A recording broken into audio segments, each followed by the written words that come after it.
बिस्मिल्लाहिर्रहमानिर्रहीम। अस्सलाम वालेकुम जी दोस्तों, क्या हाल है? उम्मीद करता हूँ कि आप सब लोग अल्लाह पाक की रहमत से बिल्कुल ठीक ठाक होंगे। आज की इस वीडियो में मैं आपको जो टिप बताने जा रहा हूँ वो मैदे की तेजाबियत के लिए है। तो इंशाल्लाह चंद दिन के इस्तेमाल से आपके मैदे की जो तेजाबियत है ये हमेशा के लिए ख़त्म हो जाएगी। तो सबसे पहले ये जानना ज़रूरी है कि मैदे की तेजाबियत जो है वो क्या चीज़ है।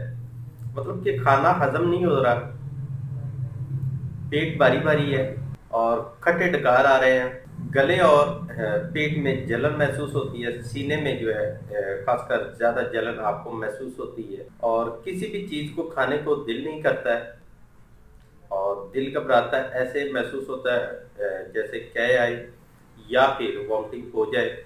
तो इस तरह की कंडीशन में जो है मैदे की तेजाबियत हो जाती है।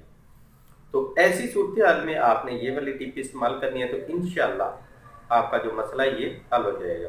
ये मर्दों औरतों दोनों के लिए यकसा मुफीद है। तो इसके लिए आपने करना क्या है जी, पानी लेना है 1 गिलास, उसमें 1 लीमू निचोड़ लेना है, ठीक है। तो लीमू निचोड़ने के बाद आप इसको पी लें। ये अमल आपने रात को सोने से पहले करना है और इसी तरह सुबह के टाइम आपने खाना खाने के 1 घंटे बाद या फिर सुबह निहार हो खाली पेट इसको आप करें। तो इंशाल्लाह चंद दिन के इस्तेमाल से मैदे की तेजाबियत से आपको हमेशा के लिए निजात मिल जाएगी। तो ये थी आज की छोटी सी वीडियो। उम्मीद करता हूँ आपको पसंद आई होगी। वीडियो अच्छी लगे तो लाइक करें, अपने दोस्तों के साथ शेयर करें। मिलते हैं नेक्स्ट वीडियो में, तब तक के लिए इजाज़त दें। अल्लाह हाफिज़।